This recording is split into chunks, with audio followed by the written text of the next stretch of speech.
¿Qué tal? Bienvenidas, bienvenidos. Mi nombre es Salvador Leal y esto es Análisis Viva, un repaso breve de los acontecimientos que afectaron los mercados financieros durante la semana que termina y un vistazo a lo que viene en la semana que comienza. El día de hoy nos acompaña Jessica Roldán, ella es directora de análisis económico de Finamex, Casa de Bolsa. Jessica, muchas gracias por acompañarnos. ¿Qué tal, Salvador? Encantada, como en otras ocasiones, de platicar contigo y bueno, de contarles a toda nuestra audiencia qué ha estado pasando estos días. Que no ha sido pocas cosas, ¿por qué no nos das una actualización de lo que ha sucedido con respecto a COVID-19, a coronavirus? Claro.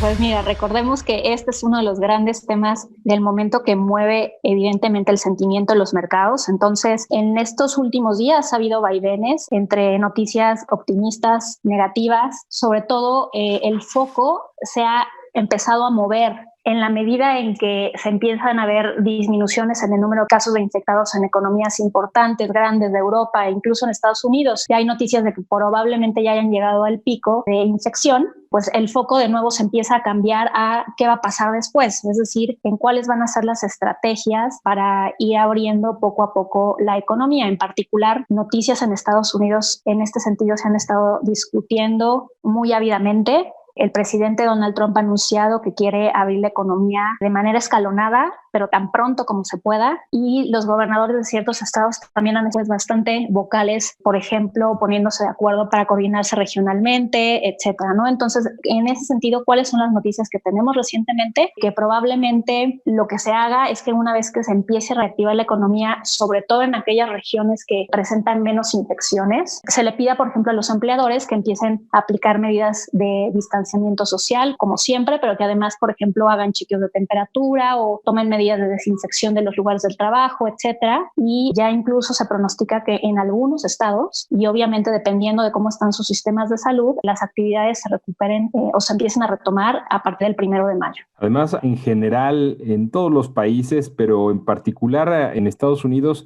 hay una prisa por reabrir el país. En esta semana se actualiza el número de solicitudes de desempleo y ya el término histórico o inédito ya se queda corto, ¿no? Por supuesto, ya habíamos hablado en el pasado de estas cifras que pues han sido datos los más altos del registro de los indicadores y bueno, lo que podemos decir en ese sentido es que en las últimas 4 semanas se han acumulado 22 millones de solicitudes iniciales de desempleo, lo que implica pues en efecto que son 22 millones de personas las que han perdido su empleo en Estados Unidos en este periodo, ¿no? Nada más para poner el contraste esto en referencia cuando la economía estadounidense se recuperó luego de la crisis financiera global en 2009, la recuperación de empleos fue por aproximadamente 21 millones. Entonces, en estas 4 semanas se han perdido los empleos que se crearon durante la recuperación de dicho año, lo cual pues también es muy impresionante. Esta semana se tuvieron las reuniones de primavera tanto del Fondo Monetario Internacional y del Banco Mundial. ¿Por qué esto tuvo relevancia, Jessica?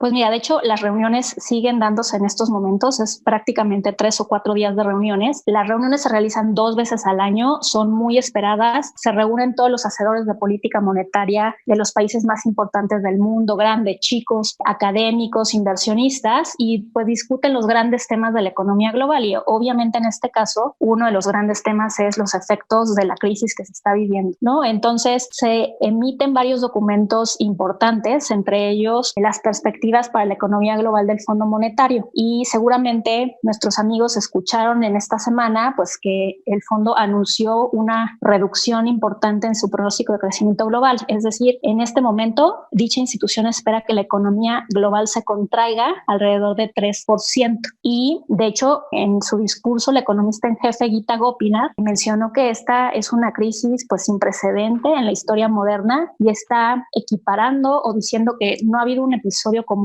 desde la época de la Gran Depresión a finales de los años 20, ¿no? Del siglo pasado, y que incluso en este momento la caída que se está pronosticando es pues mucho más grande que la que se dio, por ejemplo, en la crisis financiera global. Nada más para, de nuevo, darnos una idea de los números, parecería que se van a perder entre este y el año que entra lo que equivale a 9 trillones de dólares, es decir, 9 millones de dólares en las economías a nivel global, que eso equivale a tomar juntas a las economías de Alemania, Alemania y Japón. El tamaño de esas economías se va a destruir en estos 2 años. Evidentemente, con estos documentos pues vienen muchos estudios de cómo cada uno de los países se va a ver afectado, y entonces algunos otros datos relevantes son, por ejemplo, que se espera que Estados Unidos se contraiga este año alrededor de 6%, que la Unión Europea lo haga alrededor de 7%, que la región en Latinoamérica se contraiga 5.2%, y obviamente ahí también entra el caso de México. El Fondo Monetario está esperando que la economía mexicana se contraiga 6.6% este año, y que el año que entra se recupere, pero solo a niveles cercanos a 2%, lo que implicaría que pues incluso con un crecimiento el año que entra, digamos, no recuperaríamos todo lo perdido durante este año. Esta semana también se llevaron los encabezados de los distintos periódicos el acuerdo que tuvieron los países de la OPEP con respecto a la reducción de producción de petróleo, ¿no? Sí, claro. De hecho, también habíamos platicado de esto anteriormente, y en resumidas cuentas se llegó al acuerdo de que los países, no nada más miembros de la OPEP, sino un grupo de países aliados, entre los que se encuentran México, van a reducir en su conjunto la producción de petróleo en 9.7 millones de barriles diarios. Aquí también seguramente en el radar tienen el caso de México, ¿no? Y que México fue uno de los principales países que estuvo retrasando la resolución porque México se negaba a disminuir la producción, en este caso de Pemex, en el porcentaje que se le estaba pidiendo, que era de 23%. Entonces, México solo estaba dispuesto a reducir 100,000 barriles diarios en lugar de los 400,000 que se le estaban pidiendo. Y bueno, hubo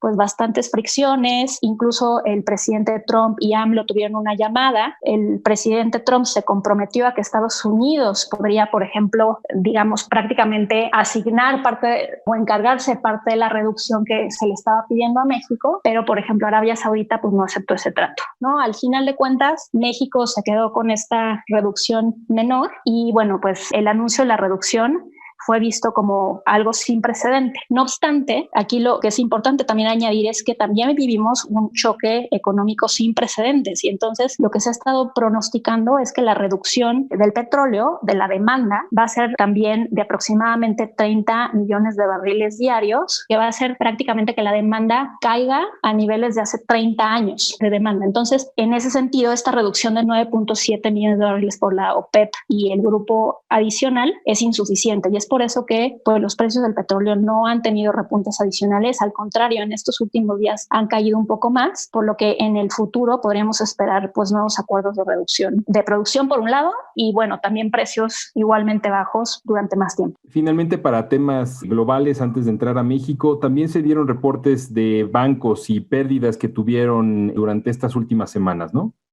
Sí, pues empezó el reporte de utilidades o de ganancias de todas aquellas empresas que cotizan en la bolsa en Estados Unidos, y los primeros que salen a dar a conocer sus reportes son los bancos, ¿no? Entonces, por ejemplo, durante toda esta semana hemos visto reportes de pérdidas importantes por parte de los bancos, incluso, por ejemplo, para el caso de JP Morgan, de alrededor de 69% se han contraído sus ganancias. Otra cosa interesante es que parte de esto está siendo motivado porque pues, los bancos tienen que ir construyendo lo que se llaman provisiones por crédito en caso de que pues varios de estos créditos que ellos otorgan a los distintos agentes económicos pues empiecen a caer en default o no se empiecen a repagar, ¿no? Entonces, por ley tienen que hacer estas provisiones, y parte de esos recursos están yendo a generar grandes colchones para la economía. Entonces, esto también es importante y sin duda también influyó en el sentimiento de los mercados. El día de hoy en México se anuncian medidas adicionales para la contención del COVID-19. ¿Qué implicaciones ves que tengan estas nuevas medidas, Jessica?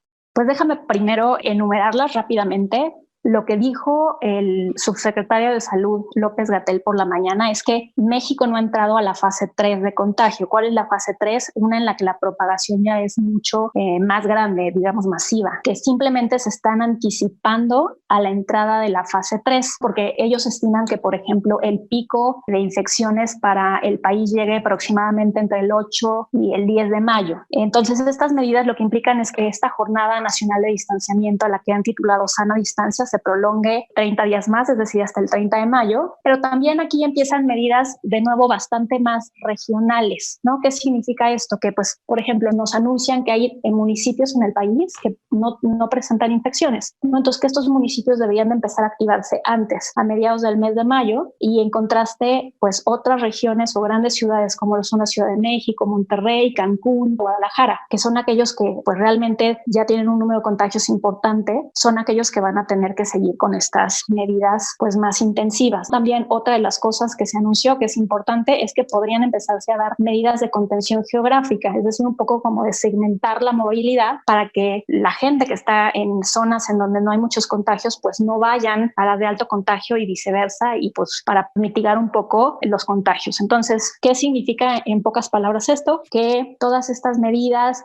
de suspensión de actividades no esenciales se van a prolongar y evidentemente eso va a tener efectos sobre la actividad económica. Recordemos que en la medida que más duren estas, pues, órdenes de restricción, la actividad económica se deprime más, incluso puede haber efectos ya ni siquiera lineales, sino ya es decir, que cada vez que, por cada semana adicional, digamos, que estemos en esta situación, las pérdidas comiencen a ser menores para la economía. Y una señal de ello, por ejemplo, es pues ya el número de casos de empleo formal que publicó la Secretaría del Trabajo la semana pasada, y pues que nos está avisando que en las últimas 3 semanas, del 13 de marzo al 6 de abril, hubo destrucción de 346,000 empleos formales. Y de nuevo, para poner en contexto esta medida, eso es prácticamente la cifra de empleos formales que se creó el año pasado. Entonces, en estas 3 semanas se ha destruido todo el trabajo formal que se creó durante 2019. Esta semana, adicionalmente, la calificadora Fitch rebaja la calificación soberana de México, ¿no? Sí, por si no hubiera suficientes malas noticias, ayer por la tarde Fitch hizo el downgrade, lo que se le conoce, de la calificación soberana para México. ¿Qué fue lo que sucedió? Pasó la calificación de BBB a BBB-.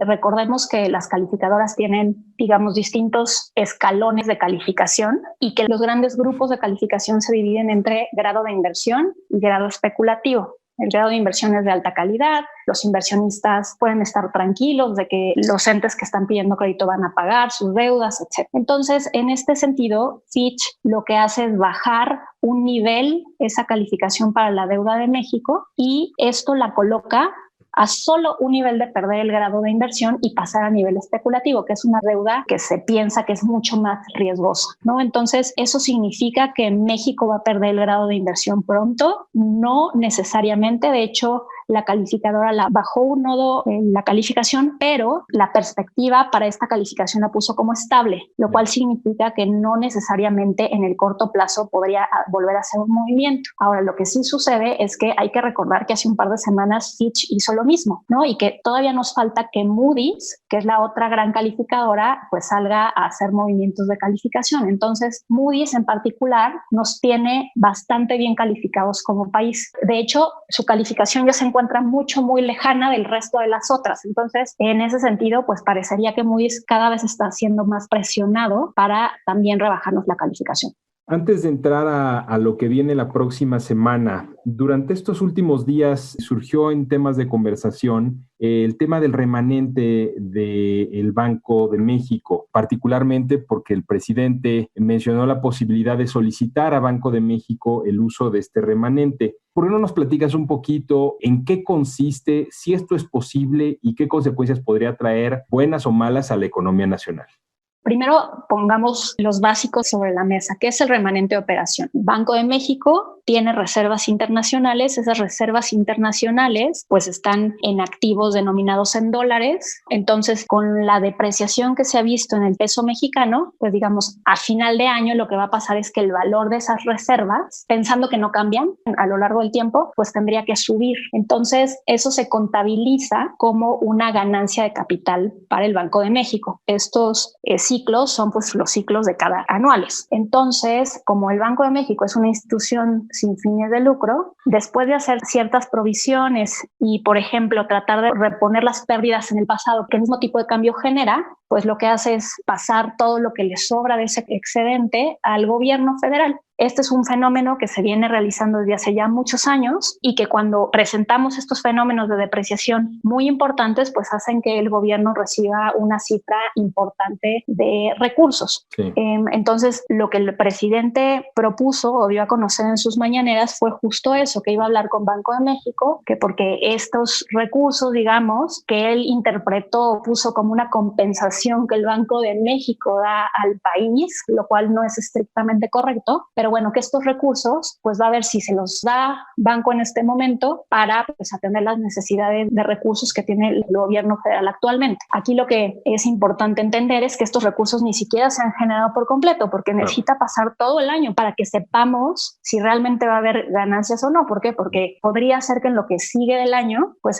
esa depreciación que hubo en el tipo de cambio se revierta y entonces, pues al final ya no se reporten tantas ganancias. O sea, hay complejidades de cómo se calcula ese monto. También está establecido en la ley que pues una vez que este remanente se calcula, pues hay reglas bien claras de cuándo se le pasa a la Secretaría de Hacienda, que es en abril de cada año, pero correspondiente al año posterior al que se generan las ganancias. Claro. Y además también hay restricciones importantes con respecto al uso de esos recursos. Y por ley, como bien lo dijo el presidente, pero esto ya es por ley, es una ley establecida desde 2015, el 70% de esos recursos tienen que irse o a pagar deuda que ya tiene el gobierno o a dejar de emitir deuda de más para los faltantes. Entonces, en ese sentido, las reglas del juego actuales y la ley tanto del Banco de México como la de responsabilidad hacendaria, pues impiden que estos recursos, que de nuevo ni siquiera es cierto o no sabemos cuánto se va a generar durante el año, pues se puedan transferir en este momento. No obstante, lo que sí es positivo desde mi punto de vista es el acercamiento que hay entre AMLO y el banco. De hecho, el Banco de México hoy por la tarde emitió un comunicado diciendo que pues se hablaron de diversos temas incluyendo el remanente y que además pues muy respetuosamente el banco le ponía sobre la mesa a AMLO que pues no es conveniente cambiar las reglas del juego, ¿no? O no apegarse a la legalidad existente en términos de este remanente. La próxima semana, ¿qué es lo que viene en términos de datos en nuestro país, Jessica?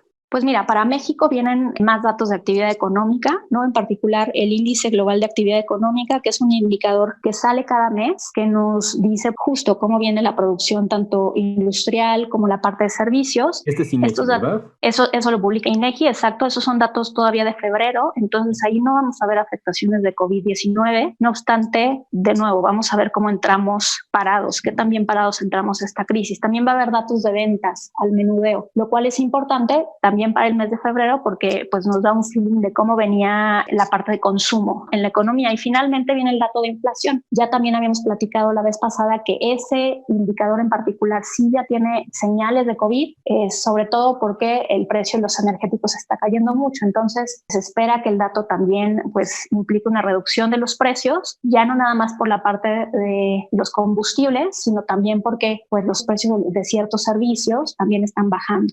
De acuerdo. Jessica, muchas gracias por acompañarnos el día de hoy en Análisis Viva. Al contrario, encantada. Saludos a todos. Ella es Jessica Roldán, ella es directora de Análisis Económico de Finamex, Casa de Bolsa, y a ustedes que nos escuchan, muchas gracias también. No olviden suscribirse a nuestro podcast en las distintas plataformas que tenemos disponibles y compartirlo con todos sus contactos. Análisis Viva es una producción de la Bolsa Institucional de Valores.